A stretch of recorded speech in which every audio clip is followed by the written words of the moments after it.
Hey everybody, Chef Plum back with you from Plum Love Foods, and today we're at Butcher's Best Country Market in beautiful Newtown, Connecticut. And I gotta tell you, having a local butcher is fantastic. He gets everything for me, he does a great job, and they're really helpful. So, what we're gonna talk about today is how to get stew beef tender. Now, stew beef is one of those things that it's not expensive. You can get it from any tough cut of meat, London broil, chuck roast, but it can be pretty tough.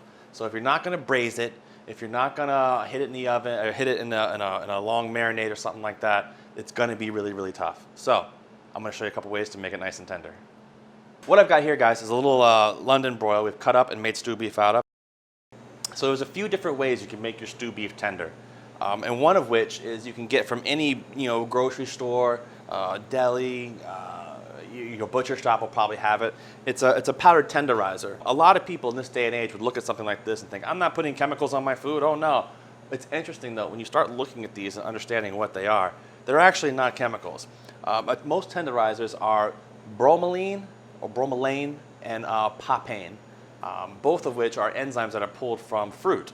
The bromelain comes from a pineapple, usually the stem of the pineapple, and they pull that enzyme out and they mix it with like a little essentially cornstarch type mixture, maybe a little sugar and salt, maybe a touch of salt to go with it. And same thing with the papain, which comes from the papaya. Same thing, they're both enzymes that get pulled out of the fruit and they make this powder out of it. What you do is you sprinkle it on, let it sit for about a half an hour, and it breaks down the connective tissue in your meat. Now, that's one way you can do it. Another way you could do it, Worcestershire sauce. This is great stuff. You could put some on your meat, let it sit, marinate, if you will, for a little while. It'll be fantastic. I would do it before you sear it. Another option is marinating it in red wine. Red wine also, the alcohol breaks down connective tissues. You could do things like some vinaigrettes and things like that, but be careful because that will almost kind of cook the food on the outside a little bit, give that terrible gray tinge that we don't like. You don't want to see that. Now, more importantly, what I like to do is the technique called braising.